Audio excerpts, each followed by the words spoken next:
far from each other. Okay, here we go. Take two. Hey, I'm here with James Jarrell. He's actually an independent contractor and sells travel for us at our agency. But you recently became an expat and moved your partner and you to Albania. Albania. Correct, yes. And for some reason, I just want to keep saying Slovenia, and it's Albania. It's Albania, correct. Yeah, we're in Vlora, Albania, which is right on the coast, just north of Saranda, which is just north of Greece, right across from... You'll have to remove that. I can't think of the island. That's okay. There's a Greek island right across the way. He's right across from a Greek island. Yes. Let's talk about it. How hard was it to, you guys sold your house, you guys closed up your job, retired. Yes. And you just packed up and moved over here. We did. It started out, this has been sort of a lifelong dream. We've talked about it for about the last 10, 15 years since our first trip we ever took to Europe, which was our 20th anniversary in 2016. That was our first trip to Europe, and ever since then we said we want to live in Europe. We want to move to Europe. Yeah, so we've kind of always talked about it, but we never really had a plan. And so when you first started talking about it, were you like, oh, let's do Portugal, or did you have a location in mind? We wanted, initially we wanted France, and then we wanted Spain. And what was the drive behind France? By the way, we're in France. We're on the Rhone River outside right now. It's probably about 10:30 at night. It is, yes. But what was the reasoning behind just France? The beauty. I came to Paris expecting all the negative things that Americans talk about. The French people hate us. Hey, there's his partner right there walking by. Yep. Yeah, they say the French people hate us, that they say that we don't know how to be cultured, whatever. We had totally the different experience. And we're here now, and I don't feel that at all. Not Very at all. Warm No, and I've been. amazing. This is my 5th trip to France, and I will come back over and over again. Time and time again. Yes. Oh yeah. So no, I just fell in love with the architecture, the food, everything. Okay. And it's such a diverse country. No matter what part of the country you go to, you find something different. Right. So that was my initial draw to it. But then I realized the French language is tough. It is so hard. I mean, I speak a foreign language, but I speak an Asian language, Japanese, but it's just hard. Yes, and I speak German, and my husband speaks Spanish. And so you thought maybe between the two of them, you guys could come up with a little... Right, so then we started looking at Spain, because initially his parents wanted to move over here with us, but they're in their 80s, so that becomes very difficult for people of that age, just because of healthcare and all of that sort of thing. The visas become very difficult. What have been the challenges for you guys coming over as an expat? Has it been paperwork, or has it been deciding on a location? What would you say? Honestly, deciding on the location was the hardest part. And so did you just rent, or did you full out buy something? We're renting now. And you're just going to give it a try, and then you're like, Correct. if that doesn't work out, then we're going to go somewhere else. We've honestly been talking about buying something just because where we are in Albania is booming. Tourism is growing at an exponential rate. And we've been talking about this all week, but Albania is honestly like one of the, I think, trending new emerging destinations. It is one of the few remaining Riviera type of places that aren't really discovered yet. Yeah.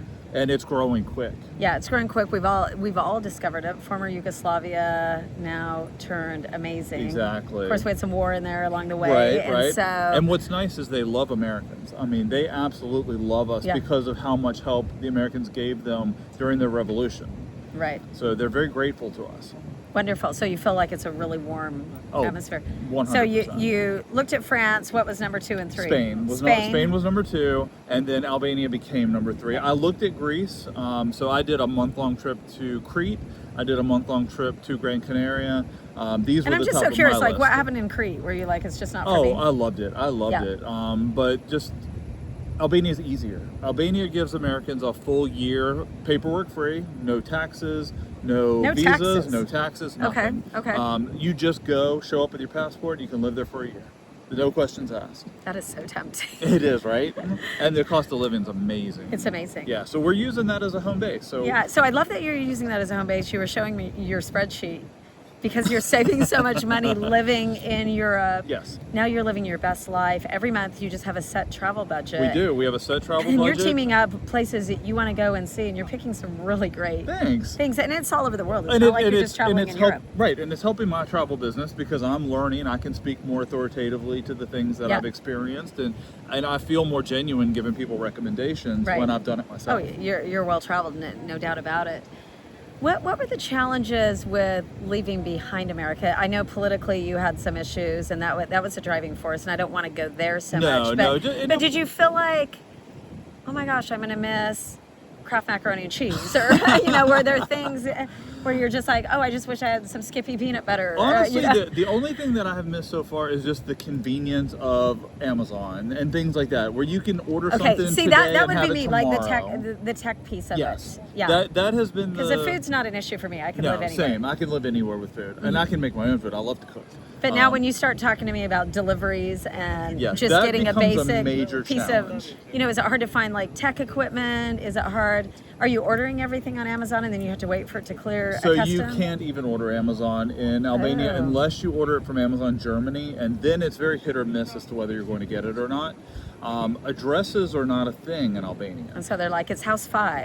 It's the house near the bakery on this street. Okay. Or what they do, what most people do is they have it delivered to the area, and you have to have your phone number, but you have to have an Albanian phone number put on the delivery address. Okay. And then when it gets to the post office area type of place, then they call you and they say, hey, it's at this location, come get it. And we'll never take for granted that package showing up on our front door, right? Exactly. Absolutely. So that's been the biggest, hardship, honestly. And it's not even really that, because you can find whatever you need. You just have to go find it. Right. And it's not, you don't have a one-stop Walmart where you can get everything you need on a single trip. So that's the other thing. It's not like you're walking to some Costco or a Walmart. You have your butcher, you have your baker, you have... Do you find yourself like...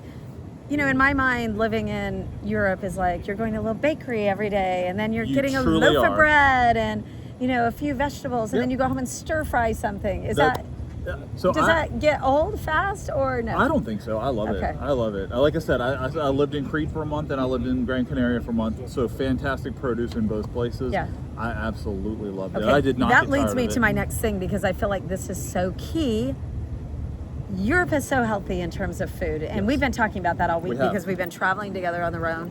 But it's so healthy. You feel better. You do. You're walking more. Yes. Are you seeing those benefits yet? Oh yes. Oh yeah. 100%. I feel better. My legs feel better. Inflammation gone down. Inflammation's gone down. My health in general has gotten better. I had been on a bit of a health kick before I made the move.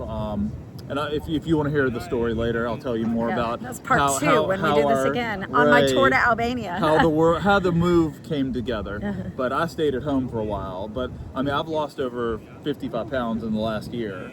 Just making the move. Just making the move. Some of it from the stress of making the move and all of that. But you did. I've decided to get healthier. This was a total transformation for you then, was. more than just a move. This has been a life change.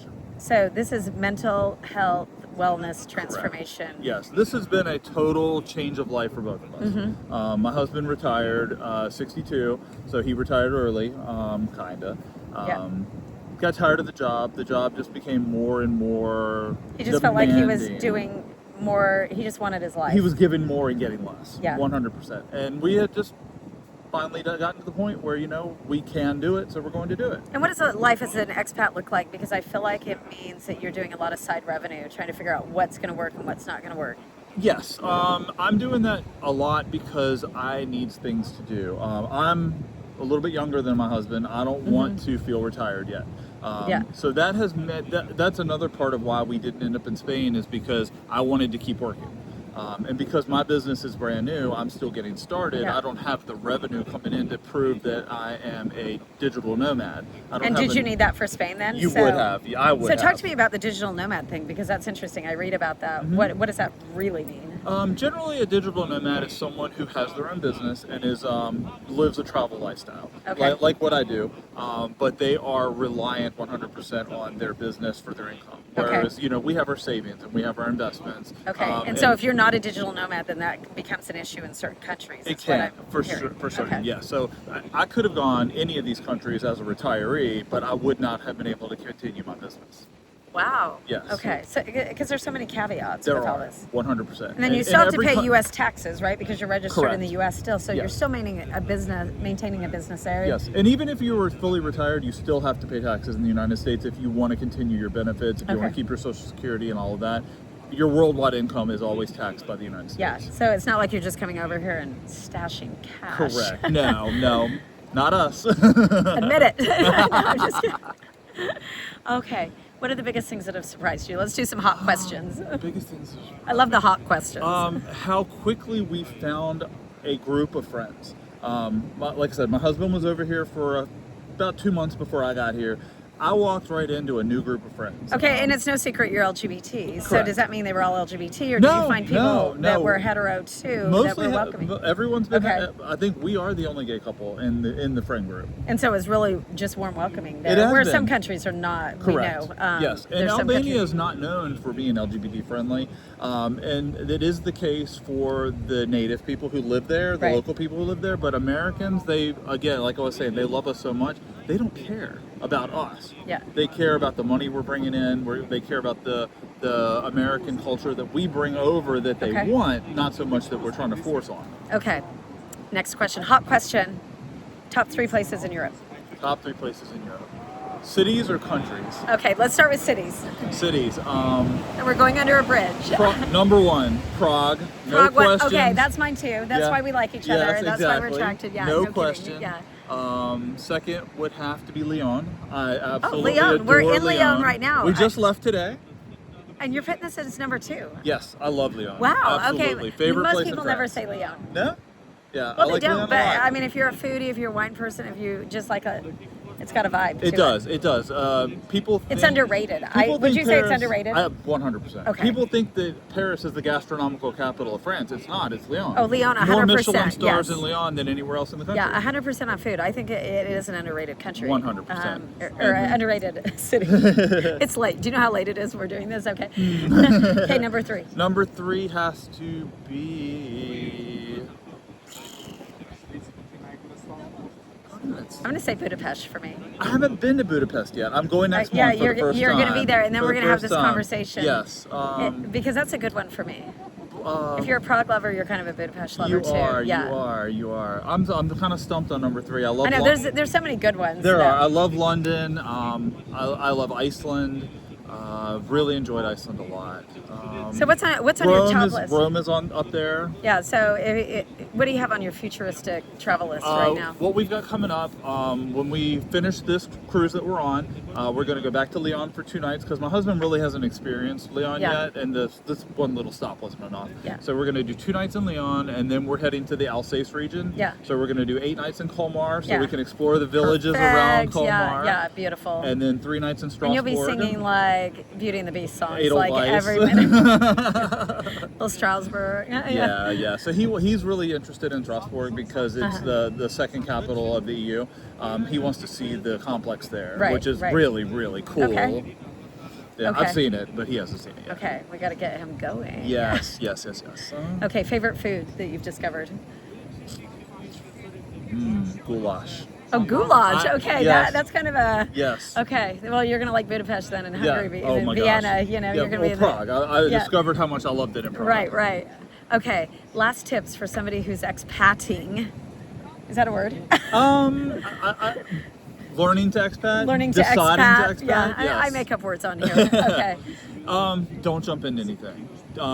If you're going to do it, be ready to do it, but don't go sight unseen. That's my advice. I know people who've done it and it's worked out, but I know other people who've done it and they've hated it and left and gone home. Yeah. So you really need to do your research. Do You were your telling me research. that, I was like, oh my gosh, did you YouTube your whole experience of deciding? You're like, no, because the whole world's done Everyone that. else has done Yeah. it. There are 8 billion YouTube videos out there for people who will tell you about this place and this place and this place, but take it with a grain of salt, do your research. Because at the end of the day, it's really about who you are and what type of Correct. life you want to live. Yes. And so you can expat it up with a million people. Exactly. But, if it's not fitting what your lifestyle is, it makes no sense, 100%. right? So if you have the means, go explore. Go yourself. Go for a week. Go for a month. Try And it if out. it feels good for a month, then maybe that's the right choice. And that's what I did. Yeah. And I love that you're part of my agency because Thank you just bring. I love being part of your agency. And not only is it a side revenue for him as an independent contractor selling for us, but you also just bring so much flavor to the agency. Thank you. You're a tech guy, you're an AI guy, you're a traveler. I mean, you have. I said James is my biggest surprise of the agency because surprisingly enough, the people that work for us, sometimes I don't meet them because is they true. live This is live true. around the globe. Right. And I joined the agency just before this whole change of life for us. Yeah. So I had to put things on hold, Yeah. and now I'm ready to get started again. So this worked out at a perfect time. I know. So biggest surprise for me and a keeper for us for sure. Thank you. But I'm looking forward to it. he's one you're going to want to watch, and I'll have his details down in Thank the details. Thank you so much. Thanks for being on the show. Of course, yeah, I'm happy to. Okay, thanks. Yeah.